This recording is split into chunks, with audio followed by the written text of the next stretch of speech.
तो recently waste Asia में चल रही वॉर और भी ज्यादा इंटेंस हो चुकी है। ईरान, यूनाइटेड स्टेट्स और इजराइल के बीच चल रही टेंशन ने पूरा रीजन हिला दिया है। और इसी बीच पाकिस्तान के एक फॉर्मर टॉप डिप्लोमेट ये कहते हैं कि वर्स्ट के सिनेरियो में इंडिया उनका ओनली ऑप्शन हो सकता है। तो नेचुरली सवाल उठते हैं, क्या ये सिर्फ एक हाइपोथेटिकल डिस्कशन था या फिर एक स्ट्रेटेजिक सिग्नल जो रीजन के लिए वार्निंग हो सकता है? आखिर इसका मतलब क्या है, आज इस वीडियो में हम डिटेल में समझेंगे।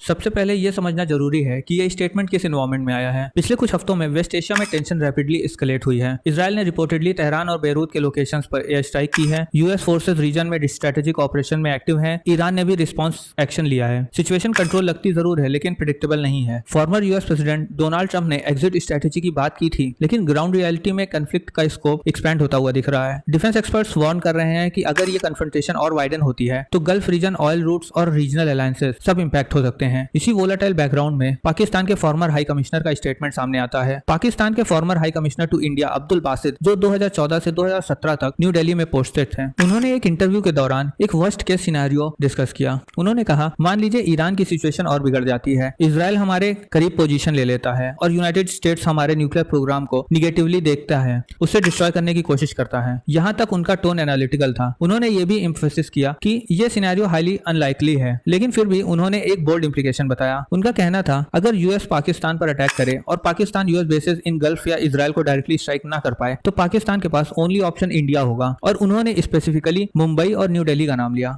उन्होंने कहा कि अगर एग्जिस्टेंशियल थ्रेट हुआ तो हेजिटेशन नहीं होगा। यही लाइन सबसे ज्यादा कंट्रोवर्सी का सेंटर बन गई। अब यहाँ एक इंपॉर्टेंट डिस्टिंक्शन समझना जरूरी है। बासित ने बार बार कहा कि ये अमंग द इम्पॉसिबिलिटी सिनेरियो है, लेकिन डिप्लोमेसी और स्ट्रेटेजिक कम्युनिकेशन में वर्ड्स का सिलेक्शन बहुत मैटर करता है। कभी कभी हाइपोथेटिकल स्टेटमेंट भी डिटरेंस मैसेजिंग का हिस्सा होते हैं। मतलब इनडायरेक्टली ये सिग्नल दिया जाता है कि हम आइसोलेटेड नहीं है। अगर हमें एग्जिस्टेंशियल थ्रेट हुआ तो रिस्पांस अनप्रेडिक्टेबल हो सकता है। इस पर्सपेक्टिव से देखा जाए तो ये स्टेटमेंट एक वार्निंग से ज्यादा एक साइकोलॉजिकल सिग्नलिंग भी हो सकती है। इस डिस्कशन का सबसे क्रिटिकल एलिमेंट है न्यूक्लियर डायमेंशन। इंडिया और पाकिस्तान दोनों न्यूक्लियर आर्म्ड स्टेट्स हैं और जब भी किसी तरफ से विदाउट हेजिटेशन अटैक जैसी लैंग्वेज यूज होती है तो इंटरनेशनल कम्युनिटी नेचुरली अलर्ट हो जाती है। अगर हाइपोथेटिकली यूएस या इजराइल पाकिस्तान के न्यूक्लियर एसेट्स को टारगेट करते हैं तो पाकिस्तान एग्जिस्टेंशियल थ्रेट परसीव हो करेगा। एस्केलेशन स्पाइरल हो सकती है और इंडिया ऑटोमेटिकली इक्वेशन में आ सकता है। लेकिन यहाँ एक प्रैक्टिकल लिमिटेशन भी है। इंडिया को टारगेट करना एक कंप्लीटली न्यू वॉर फ्रंट खोल देगा जो पाकिस्तान के लिए खुद रिस्की हो सकता है। इंडिया इस वक्त वेस्ट एशिया कॉन्फ्लिक्ट का डायरेक्टली पार्टिसिपेंट नहीं है। India traditionally strategic autonomy follow करता है और बैलेंस रिलेशन मेंटेन करता है, चाहे वो ईरान हो या इजराइल हो या यूएस हो।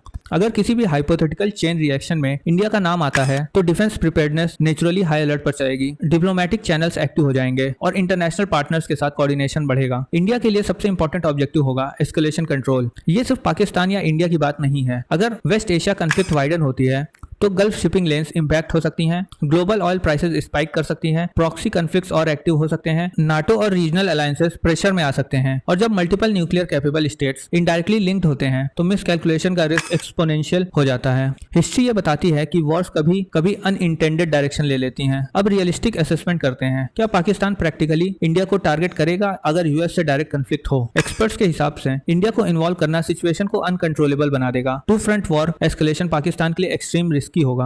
इंटरनेशनल आइसोलेशन और सैंक्शन का रिस्क बढ़ेगा। इसलिए कई डिफेंस एनालिस्ट इसे थ्योरेटिकल या डिटरेंस ड्रिवन स्टेटमेंट मानते हैं, not an actionable policy declaration. लेकिन फिर भी जब रीजन ऑलरेडी अनस्टेबल हो तो ऐसे स्टेटमेंट एंजाइटी को जरूर बढ़ाते हैं। वेस्ट एशिया का कॉन्फ्लिक्ट ऑलरेडी मल्टी लेयर्ड है। Iran versus Israel dynamics, US strategic involvement, regional militias, energy routes, diplomatic alignment. अगर इसमें और कंट्रीज इनडायरेक्टली ड्रैग हो जाती हैं तो ग्लोबल पावर बैलेंस भी शिफ्ट हो सकता है। और इसी वजह से बासित का स्टेटमेंट एक आइसोलेटेड कमेंट नहीं लगता, बल्कि एक लार्जर जियोपॉलिटिकल चेसबोर्ड का पार्ट दिखाई देता है। तो दोस्तों समरी ये है, स्टेटमेंट हाइपोथेटिकल था, ऑफिशियल वॉर डॉक्ट्रिन नहीं था, लेकिन लैंग्वेज एग्रेसिव थी, टाइमिंग सेंसिटिव थी और सबसे इंपॉर्टेंट पॉइंट, ये एक ऐसे टाइम पर आया जब रीजन ऑलरेडी अनस्टेबल है। जियोपॉलिटिक्स में कभी कभी एक सेंटेंस भी स्ट्रेटेजिक रिपल इफेक्ट क्रिएट कर देता है। अब सवाल आपसे ये है, क्या आपको लगता है कि ये सिर्फ एक पॉलिटिकल स्टेटमेंट था या फिर एक इनडायरेक्ट स्ट्रेटेजिक मैसेज? अपना पर्सपेक्टिव कमेंट में जरूर शेयर करें। Till then, thank you, subscribe for more updates.